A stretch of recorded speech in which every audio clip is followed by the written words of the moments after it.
Vanessa Lee, wow. First of all, you guys, this was a free episode. You guys got this for free. And the amount of knowledge that you dropped on us has been... Hello, hello. This is Brooke DeVard, and you're listening to the Naked Beauty Podcast. If you're joining us on YouTube, you can see my anchor woman hair that I'm rocking today. It's gorgeous. Thank you. I am so excited to speak to Vanessa Lee. You all have maybe heard her on the podcast before because when I did my PRFM, the under eye rejuvenation that I did, she was with me. She was actually administering it and talking us through. But I had to get her here in studio to talk all things aesthetic, facial balancing. This has been such a big conversation. The transparency is off the charts. I'm sure you all have seen Kris Jenner has been very open about the work she's done on her face. I think it's her second facelift, right? Second one, or maybe third. I'm not sure. Okay, she's being everyone's being more transparent. Kylie Jenner has talked about the breast implants that she's gotten done and is given like the exact menu item of what she's done. Vanessa has been transparent about cosmetic surgery before it was fashionable and very regularly shares all of the great things that she does for her face and her body. I'm going to give you a bit of her background. Vanessa is a world-renowned medical aesthetic provider sought after for her dedication to the look of natural beauty and known for her contribution to training and educating in the cosmetic and medical field. She is a best-kept celebrity secret, skincare expert, and the owner of a beauty concept bar, The Things We Do, which I've had the pleasure of going to. Her work can best be described as beauty guidance with natural intention. Vanessa believes in prioritizing inner beauty and uses her clients' best features as her focal point to restore and improve facial balance and harmony. Vanessa, welcome back to Naked Beauty. Thank you so much for having me. Also, you are such an amazing speaker. The way that you just, without a beat, right? That's poetry. Well, amazing. You're easy to speak about because you do such great work. And I feel like even in the past 6 months, it feels like there's been more and more conversation and transparency about tweaks and little things that people are doing to their face. And I love the transparency. I find it so refreshing. I feel like you've been very transparent just about all of the things that you've done yourself. Why has it been always important to you to be upfront about that? I think, here's what I go to. Oversharing has been my thing since 1986, right? Like, that's the way I feel like I've always bonded with my friends and with women is through like oversharing with beauty tips and tricks. And I've told my friends this story. I'm back in like 1998, if we can just take it back for a second. I was in the 6th grade. I was hosting a sleepover and I was like, everyone is going to do DIY masks. We're going to go ahead and do some anti-aging masks. And I remember people saying, why are we doing this? We're in the 6th grade. And I'm like, yeah, this is going to really pay off in the future. It's just been my thing to connect with others. Also, I think because being an only child and growing up in like a smaller town, I was like, what am I going to do to get gals to come over and hang out with me? So it's always been through beauty for me. Okay. So what's the small town that you grew up in? Chino. Okay. The 909. Yes. I mean, it's more developed now. We have an In-N-Out now, which is very cool. But I grew up around corn and cows, basically, is what it was. And so now it's so funny. I actually moved back there. I'm back in Chino Hills now. I lived out in the city for a while for college and then worked out here in Beverly Hills and West Hollywood for a while. And then I ended up moving back because my husband was like, okay, we're having kids. Let's do something that's great for the kids, public school that are 9s and 10s. And I was like, we're going back to the 909, baby. Okay, I love it. But it sounds like from an early age, you always loved beauty, skincare. Yes. And I feel like aesthetics, what you do is very interesting because it's that blend of art and science. Like your focus on natural beauty, like keeping work, looking at you, I would never know you've done anything. But you've been upfront about all of the things that you've done. I do so many things. But you make it look so natural. And not to name any names, but I've been watching some reality television lately, a little Love Island here and there, and I'm amazed at the evident work that I see, especially on really young people that are like 21, 22 and have all of this work done, and it doesn't look good. Yeah. There's so many layers to this. I feel like, okay, because this side of medicine that I'm in, aesthetic medicine, is so subjective, it's really difficult to find yourself in cardiology and have surgeons and docs in that field be like, you know what, I'm just going to wing it according to, my style of how I'm doing things. There's very specific formulas for other facets of medicine. And with beauty and aesthetics, everything really is in the eye of the beholder of how they want to take that beauty treatment. And so there are so many different ways of looking at beauty. There are so many different ways of I think appreciating different ethnic features, appreciating East meets West and how we all view beauty and what we treasure and what we don't. And then it comes down to really what your personal preference is and who you choose as a provider. And I think a lot of times people get confused by what they really want and what they find is beautiful, and they end up getting led by what they think the world or whatever society or culture they're in or whatever echo chamber they're in, that's what they think beautiful is because other people are saying that this is what it is. And then they find a provider who does these, kind of cookie cutter treatments. And then you end up with a face that kind of just looks like it's been done. It's not quite beautiful or untouched or undetectable. It kind of just looks like somebody else is on you, you know? And it you don't look younger or more attractive. You just look like you have stuff done, I feel. Yes. You know what I mean? There is this phenomenon that I see all the time of people that kind of have this eerily similar face and eerily similar features. Yes. The thing that you said about beauty being in the eye of the beholder is interesting because I also think your own eye can get the goalpost can keep moving. It's like you can start, and I did an episode about I was getting eyelash extensions, and I was saying I'm deep in this eyelash addiction cycle, and it was like the first 2 times I did like very natural, and then I was like, ooh, I want a little bit more, and then we were adding in thicker lashes and more lashes and longer lashes, and I was like, I see how you get to like the crazy lashes that look insane because it's like your own eye gets used to something and then you want more. Yes, totally. So I see that a lot with my patients. What is it that they want more of? More Botox, more filler, more? More everything. More of the biostimulators, more of the filler, more of the Botox, no matter how. Everyone comes into our offices saying that they want to look as natural as possible. Right. And that's why they've chosen us. And then the story starts to change after the first treatment and the second treatment because it's like, oh my gosh, I actually really look so much more refreshed. It's amazing. What else can I do? Let's step it up. Let's step it up. And then we have to, so at every single treatment, we take before and after photos. So we have this documentation of like everything, all the different changes that you're experiencing after treatments with us. And we like to use that as evidence or like a report card of like, remember, this is where you started from. We look great here. We look great here. But if we continue to do more stuff, you're going to really stray away from looking as natural as possible and you'll just look like everyone else, and that's not what we're trying to do. So I think that it's really important to also understand and take it back a step further and realize that as an industry, we all started injecting. So nurse injectors, PA injectors, MD injectors, we all started learning these techniques from the pharmaceutical companies that sell this stuff to our offices. Right. So they were the original trainers. And of course, they're going to, want us to push as much as possible and to load up as much as possible within one treatment and then have them come back every 6 months. And I tell my patients when we do a facial balancing treatment with filler and with biostimulators. And by the way, facial balancing is a term that I coined back in 2017. That's all you? Because, now me. all the girls are saying facial balancing. All the girls, and I love it. And I really do love it. And how would you define facial balancing? Yeah, facial balancing is a way at looking at a face as a medical aesthetic provider, practitioner, and studying symmetry from right to left side, studying the thirds of the face and which third of the face is possibly the strongest and which third of the face is possibly the weakest and bringing balance to those thirds. And then also there's another component of looking at the face shape. So technically there's like 9 to 12 different face shapes out there. To simplify things, we bring it down to 5 face shapes. And according to each face shape, there are hallmark ways of aging. So rounder face shapes tend to age downwards more so. More angled face shapes like squares and diamonds tend to get more gaunt and they age inwards more so. Okay. So recognizing these patterns of aging and being able to preserve that face shape as much as possible. So it combines all of those different things. I teach these courses called Beauty Theory, and we really focus on facial balancing, and I have the trademark on facial balancing also.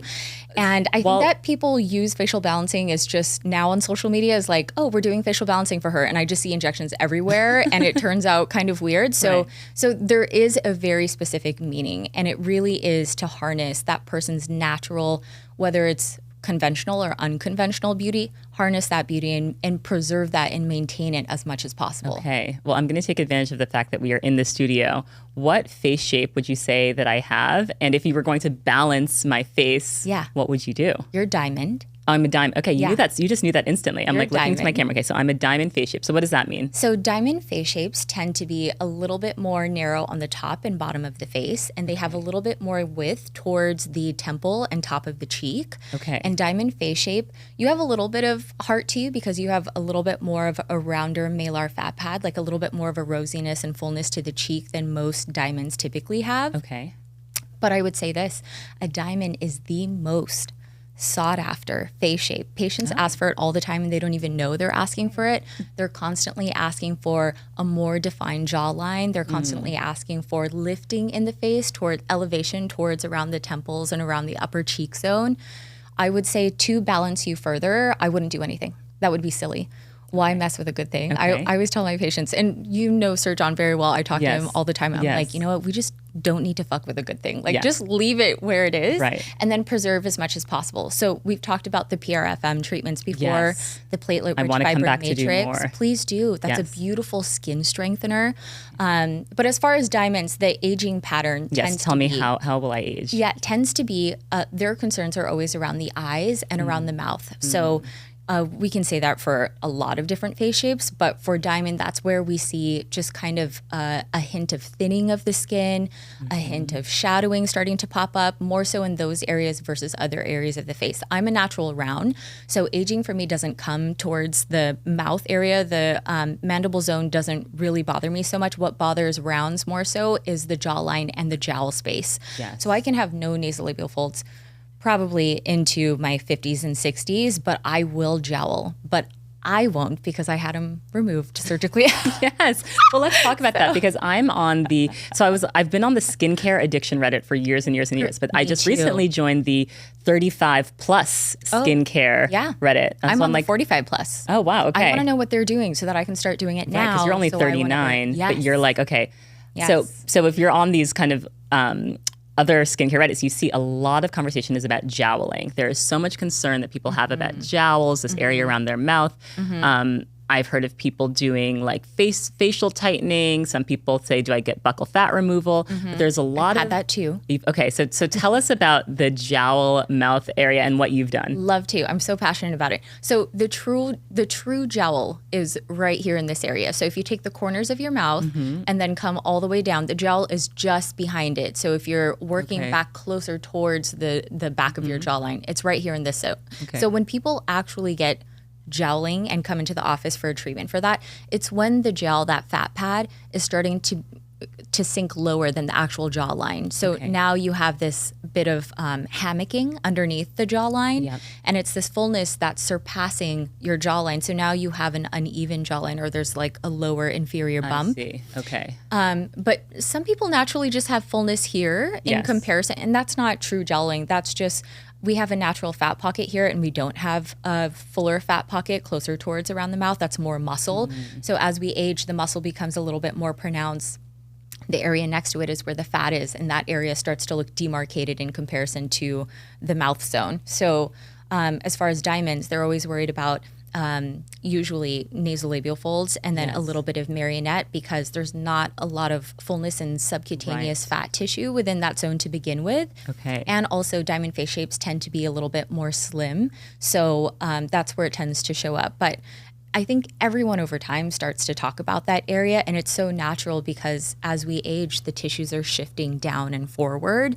And so it's this collection of shadow and fullness here, and it's easiest to just say, oh, it's jowling. So it's a lot of different components for each individual, but I would say jowls are hard to deal with. So for heart face shapes as well, because there's some rounding of the cheek. So for heart, for oval, for round, and also I would say for someone who's like in between a square and a round, someone who's more square but has like a fullness to the face, jowls pop up very easily for us and much sooner in life too. So I was starting to notice my jowls in my late 20s and early 30s.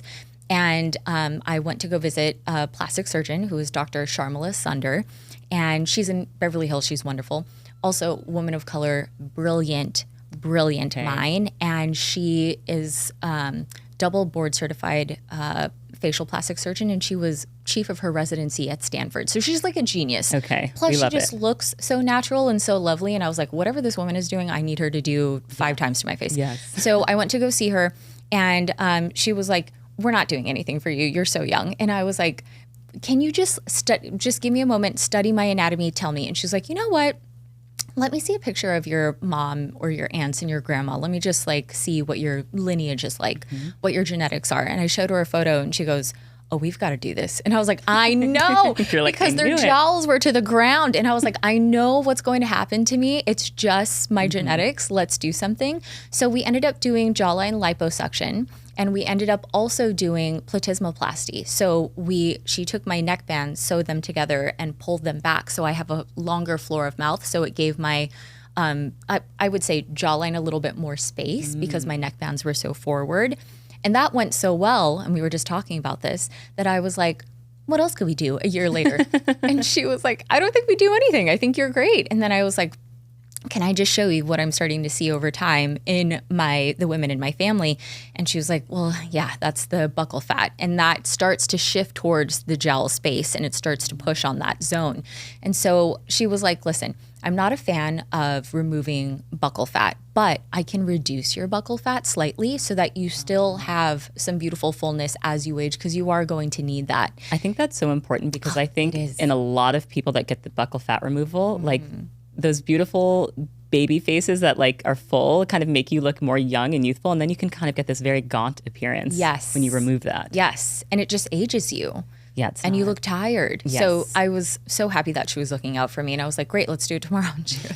And so she ended up scheduling me. We did it. And that's the last thing that I did surgically to my face. And that was back 5 years ago. And I've been so happy ever since. I have been doing skin strengtheners. So biostimulators like platelet-rich fibrin matrix, like Sculptra, but I've been doing Sculptra back in my hairline instead of doing it in the central portions of my face. Tell me about Sculptra in the hairline, and also, can't you also do PRFM in your hairline? Absolutely. Okay. So Sculptra in the hairline, I would place a little bit deeper, and that helps strengthen the skin. It's almost like maybe like 3 to 5 PRFM treatments in one. So it's a little bit more impressive, and it just keeps that tissue nice and thick so that you have almost like a tack back within that zone. And so when I place threads in a face, I know that typically how the West does threads is we go out wide with them. And so we enter wide and then we enter out towards the lateral portions of the face and we come across and then pull back to the side. And so what I love is to pull up and back. So I want a more V shape to the face, and that's a little bit more of an Eastern style of doing things. And instead of having to do threads every 2 years, I've done threads twice in my face, and I'm like, wait, is it more than twice? No, twice to my face, and only once every three years. And I've also talked to my surgeon about that too, and she was like, it's fine. We talked about the technique that I implement, and she was like, it's gentle, it's minimal, it's totally fine. But if you start doing it every 6 months to a year and placing too many threads, it's an issue if you want to have a facelift in the future. Yes. Can we talk about the facelift in the future? Because a lot of people are saying that all of the filler and a lot of times what's better is actually to save your money and just do I hear about partial facelifts, full face, like a lower facelift. I feel like it's very popular now. What do you think about that? I mean, I disagree. I highly disagree. And also, I have quite a few friends who are surgeons, facial plastic surgeons, who also do these injectables. And I think it really comes down to their surgery is great. And I'm definitely getting a facelift at some point in the future. I mean, if that hasn't been established now, I am a surgery girly.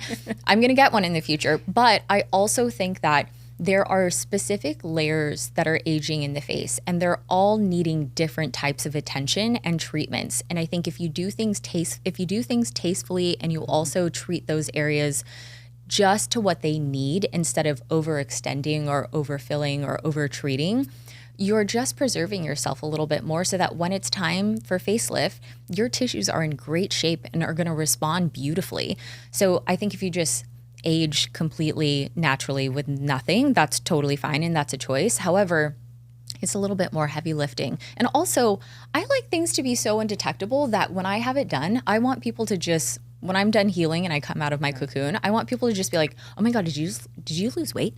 Did you get a new, are the brows? What's going on? You look so amazing, because I've been doing these many things and working up to it. So the difference, by the way, with PRFM and Sculptra in the hairline is PRFM is mainly for making the follicles healthier and really trying to spur back hair growth. And Sculptra underneath the hairline is really to thicken the tissues to help tack and hold the face. Okay.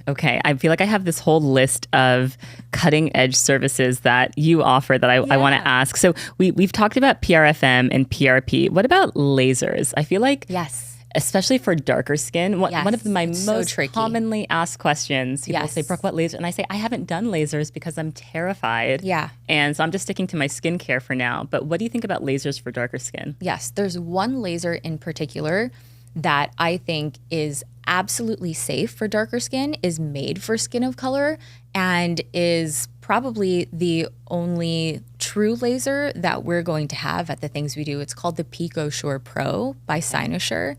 I personally think that, here's the thing. I saw an episode recently where a dermatologist was talking about how there are plenty lasers out there for dark skin.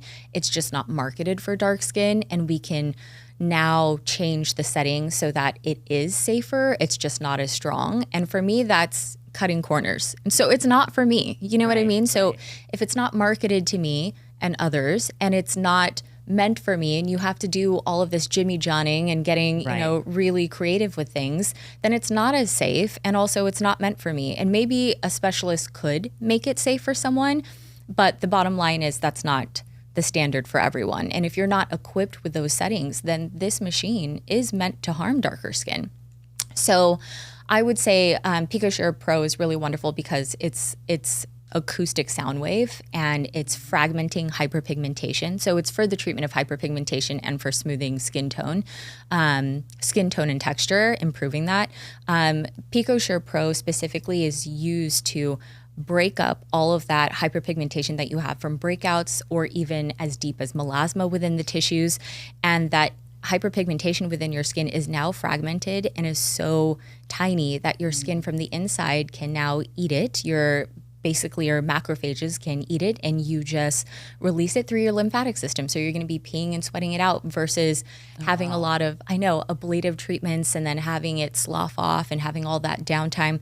There's very little to no downtime, and it's such an intelligent laser. The only problem is it does one to two things extremely well, and it's extremely, extremely expensive as a laser for a practice to purchase. That's why it's not everywhere. I see. That's the only thing. You had Erica Titi on. Yes, she literally texted me and was like, we need to do a full new hour about my skincare because I have new things. I'm doing new things. I'm doing new updates. So her skincare journey has been amazing. It must feel so good to make people feel so good about themselves and good about their skin. It does. So I tell friends and family all the time, I tell this to my kids too, you don't have to make your life look one way when it comes to work or career or your path or whatever it is. You have to figure out what you really love in life and what your God-given talent is. Mine is connecting people and making them feel good and showing them their light and showing them their power. And for a lot of women, unlocking our beauty and realizing how comfortable we can be in our own skin, that is what gives us, I feel, so much power within ourselves. And then it unlocks other sides of that power. Yes. And so I love to do that for our patients. Yes. I mean, I think a lot of what you're talking about is having autonomy about how you want to show up and the work that you want to get done. And it's not necessarily like nitpicking or trying to look a certain way, but taking like the power and agency in your hands and saying, okay, this is something I want to improve upon. This is a feature that I love. I want to make it look even better. Yeah. How do you kind of deal with or assess if someone has more like kind of deeper self-esteem issues that maybe like work won't fix? Like, have you ever had to have like a deeper conversation with a potential client or a client that has been coming and wants more and more and more to like figure out what that line is? Yeah. So we work with 2 licensed therapists. Well, actually, one got so busy and she no longer accepts new clients. So we work with 1 licensed therapist now that we refer to. She's a local in Los Angeles, and she was a friend of mine out of college. And the reason why we work with her is because there are a lot of patients who come in and there are very clear signals that a person who is sitting in our chair as a patient has body dysmorphia or face dysmorphia. Face dysmorphia. Okay. And What are so- those signs that someone may have face dysmorphia? Yeah, so extreme nitpicking at things. So generally, if you look like you're in great shape and your skin looks healthy and your face shape is technically balanced and complete, if someone is showing me in the mirror and pulling the mirror very close to them and saying, hold on, right there, and putting their face in a really strange angle and holding the mirror so close and being like, when I make this facial expression, when I smile, and usually you can see it in like my rear view mirror in a darker garage, I get this line. Right. Can you get rid of that? And it's like, Right. Is the line in the room with us? That is the craziest ask, by the way. And I don't say that, but I can see what's happening. This person is spending too much time critiquing themselves and they can't take a step back and see how the world perceives them. Like already you're stunning. And so usually I'm like, okay, let's take a step back.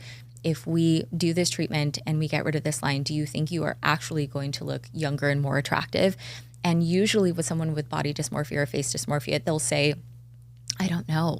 And so they're just so lost in all of it. And it's like, I think you need some emotional help, not this kind of help. And then once you get that emotional support, come back and let's talk again. And so we've had patients, first of all, no one has ever been like, how dare you?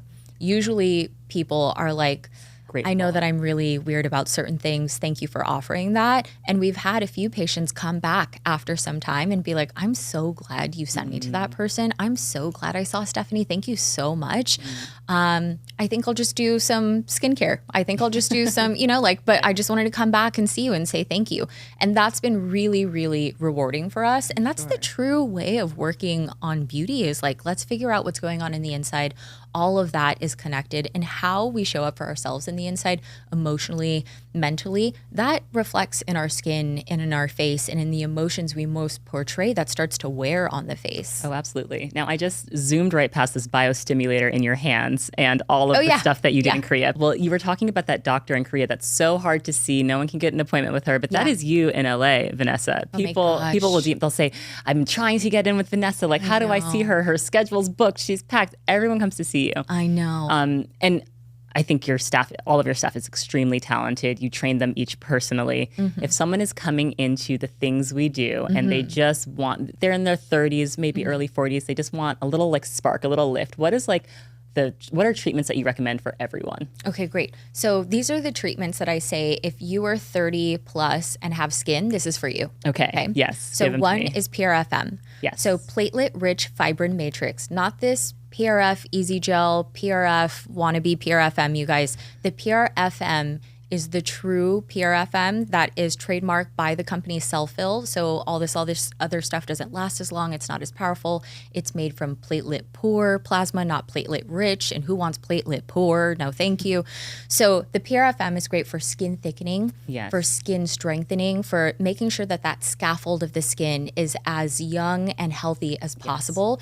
It's fantastic when it's injected with a cannula in the under eyes. Right, which is what I did because I have kind of dark circles under my eyes and thinner skin there. Yes. I feel like I need to come back and do more treatments. Yeah, we can do another one. So within one treatment, you already will see a significant difference. But if you do 2 in a year, that's like mega lotto. So I really love that treatment for the under eye area, for the fine lines around the mouth, the nasolabial folds, getting into the areas of the marionettes. And then when people smile and they start to get these radial lines back here, I do like to treat that area. You can also treat in front of the ear where that skin starts to thin. When that skin starts to thin, what happens is the tissues are able to shift forward more easily. So we want that elasticity to be preserved as much as possible.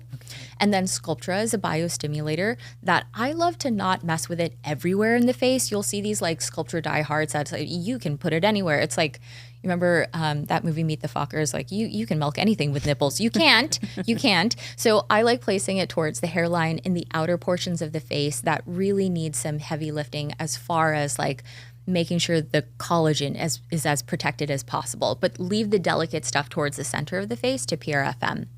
And then I would say PicoSure Pro for sure. PicoSure Pro is one of those things where you can do 2 to 3 treatments and be impressed every single time, not just that third time at the very end. You can be impressed and reset your skin.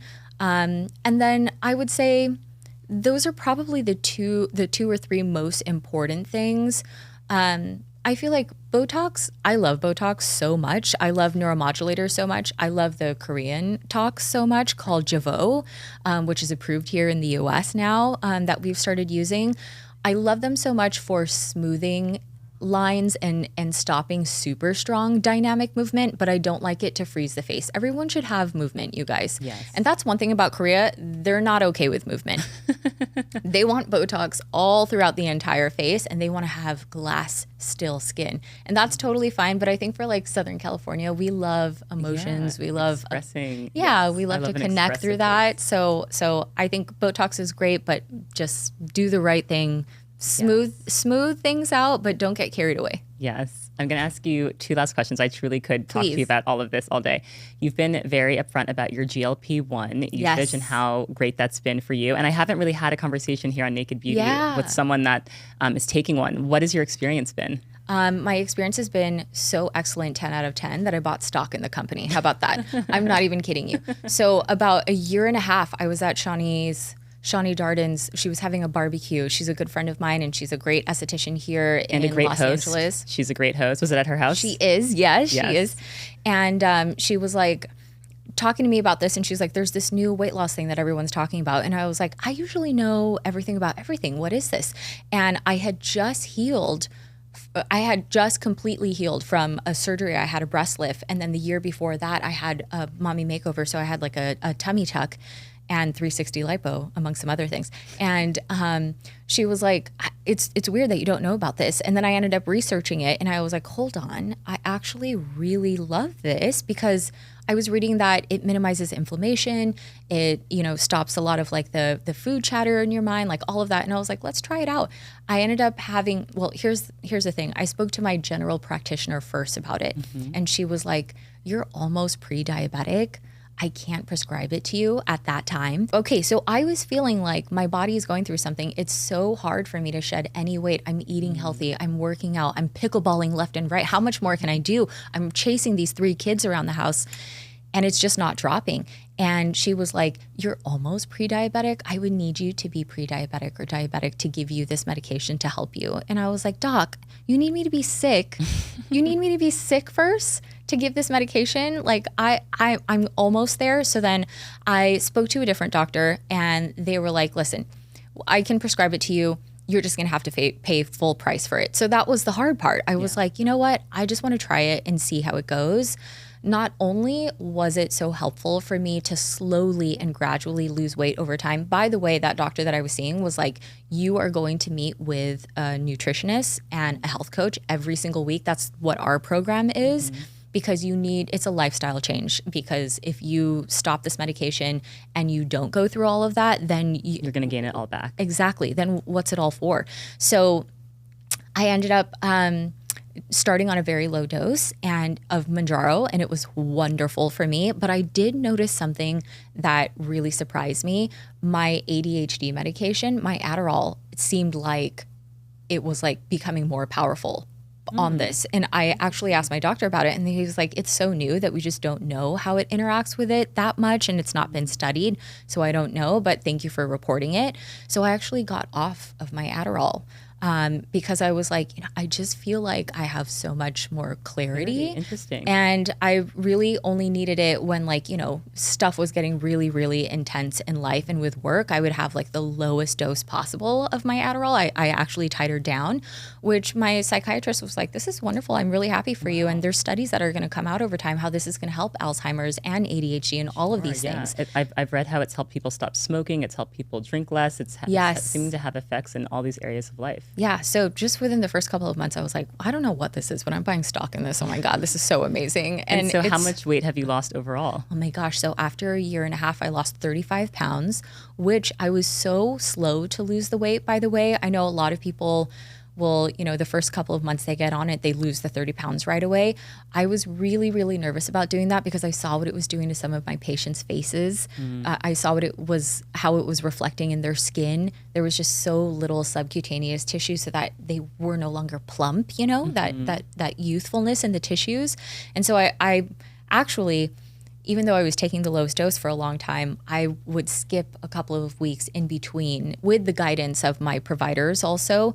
And at one point, I actually stopped for about 4 months and I gained 3 pounds back during that time. And I really attribute it to being able to have the health coach and the nutritionist and going through all of that. I had great habits by that point. So now I'm on the lowest dose possible and I take it about once every 3 to 4 weeks.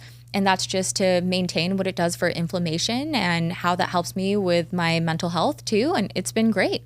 Amazing. I'm so happy you've had a Thank positive you. experience. Yeah, extremely positive. My listeners will kill me if I don't ask you your top 3 favorite skincare products that you can't live without. Oh my God, absolutely. What are your go-tos? Okay, so it's changed recently quite a bit ever since, with my Korea trip, that's changed a lot of things for me. Right. So number 1, I would say is my barrier boost. That's not fair because that's 3 in 1. Okay, I'll choose one. It's out of the 3 from the barrier boost set from the things we do, I would say it's the acid buff. So the acid buff has alpha glucan oligosaccharides. It's an at-home peel that you can do that doesn't feel like an intense peel, but how it shows up for you literally the next morning, it looks like you've done probably 5 Dr. Dennis Gross without those like swipey pads, without all the irritation. Okay. And so that's been my favorite for minimizing the appearance of pore size and for also increasing the healthy bacteria on the skin because of that alpha glucan. My cleanser has changed to, I still love the cleansers that I've been using and posting about, but I picked up something in Korea. It's Anua, and it's an Anua dry rice powder. That's a cleanser, so you have to add a little bit of water to it. So it's a very, very gentle exfoliant, but as it applies to the skin and you start lathering it up, it starts to act as like a ceramide cleanser. So it's almost like it's nourishing and moisturizing at the same time, but because it has the tiny granules of that rice powder. A little exfoliation. It starts off as a baby exfoliation, then it goes into a cream, which is beautiful. Wow. And then I would say number 3 is, I have to be really thoughtful about Can this. I ask which sunscreen you use? Oh my gosh. Because I know you're diligent about sunscreen, but people have such a hard time finding a sunscreen that they love. And please don't say something we can only buy in Asia, because people will be like, no, I need something I can buy today. It's in Asia. Of course. So I'm going to tell you 2 that I really love, okay? I'm going to tell you 2, and one of them you can get here. Okay. So the one that you can get in the U.S., but you have to order from Olive Young is Babua. Babua, okay. And it's Babua, and it's not a super fancy or super popular. You're not going to find this all over TikTok. A little lady in a pharmacy, can we just give her more credit? Vanessa, thank you. She's a pharmacist, intelligent woman, was like, this is my favorite sunscreen. I think you should. So I brought it back home. It is delicious. Okay. And I do believe it is available on Olive Young. Other than that, I would say here in the U.S., oh, shoot. What? It's going to be discontinued. Okay, well, look, tell us now while we can still get it. It's called Unsun by Katanya Burrow. Which is Frank Ocean's mother? Yes. Yes. Okay. I've been using it for years. Wait, why is it being discontinued? She put a story out on it, how when she first started selling in larger retail, I think it was CVS, there was something up with the contract and then the numbers weren't correct and she never fully recovered from that loss. And so it was just so hard to keep up with other newer brands, but it was nothing about the product. The product was genius, just beautiful, and I love it so much. So buy all of it. That's out right now. We can. Unsun, please. I love Delicious. that recommendation. Okay, and then something that does exist right now, I will say this. This is not very sexy at all, but Skin Medica by Allergan has a sunscreen called Essential Defense. So I have that. Yeah, is it the clear one or the tinted? I have a mineral one, and it's very. It does not blend into my skin. Yes, the clear one is the one that I like. Okay, I haven't tried that one. I think Skin Medica tried to get it right with the tint, and they just cannot.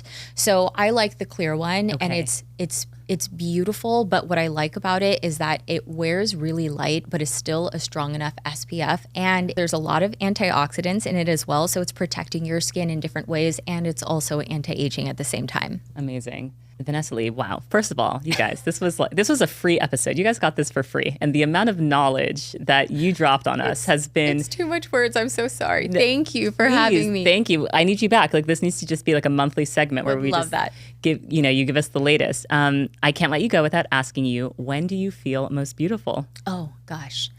I feel the most beautiful right when I wake up and I realize I'm still fucking here.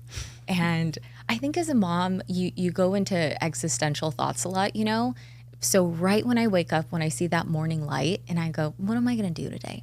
What am I going to have in my coffee today? And I have a beautiful backyard and it spans over this green valley and there's nature everywhere. There's like donkeys and sheep and horses and all of that right in my backyard. I can go ahead and see that. They don't belong to me. They're my neighbors, by the way. And that's just when I feel complete and safe and gorgeous. And by the way, because I haven't eaten for the past 8 hours because I was sleeping, I'm tiny. So I feel gorgeous when I wake up. I love it. I love it. Vanessa, thank you so much for coming on. And I can't wait to have you back. Thank you. Can't wait to be back. Thank you so much.